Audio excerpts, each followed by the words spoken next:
Everything you need to know about isopod care in 5 minutes, with a step-by-step guide to creating your own isopod enclosure, and links below to everything you need to build one.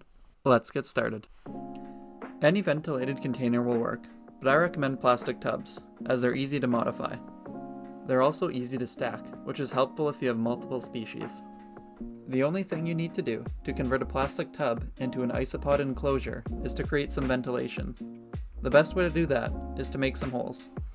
You can take a knife and stab some holes, or you can use a drill and drill some holes, or even a hole saw if you have one. I like to keep my holes to one side of a container. The ventilated side will dry out faster, creating a humidity gradient within the enclosure. This allows the isopods to choose how humid they'd like to be. With that done, the container is ready to go. Now onto the substrate. Isopods live in the substrate. They also eat the substrate. To isopods, substrate is life. If you're not sure what a substrate is, it's really just a fancy name for dirt.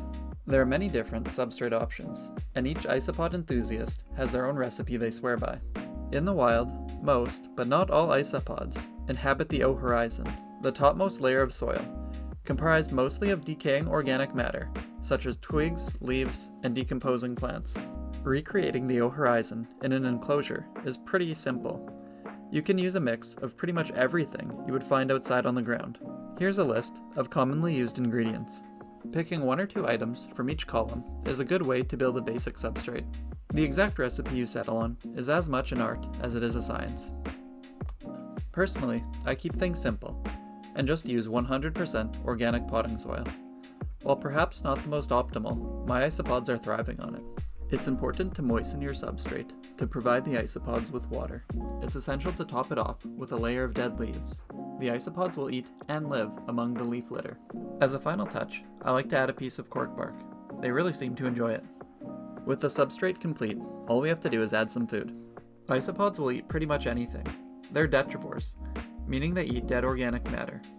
You can feed them most vegetables and mushrooms, pretty much any kitchen scrap, potatoes or banana peels, melon rinds, coffee or tea bags. Pet food will also work, fish food, dog food, cat food, etc. There's also commercial mixes designed for isopods that work quite well. Animals and animal byproducts work well. They'll eat dried shrimp, dead insects, bones, animal droppings, snake and lizard shed, bee pollen.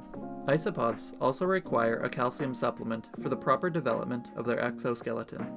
You can create a calcium deposit by adding in eggshells or a piece of cuttlebone.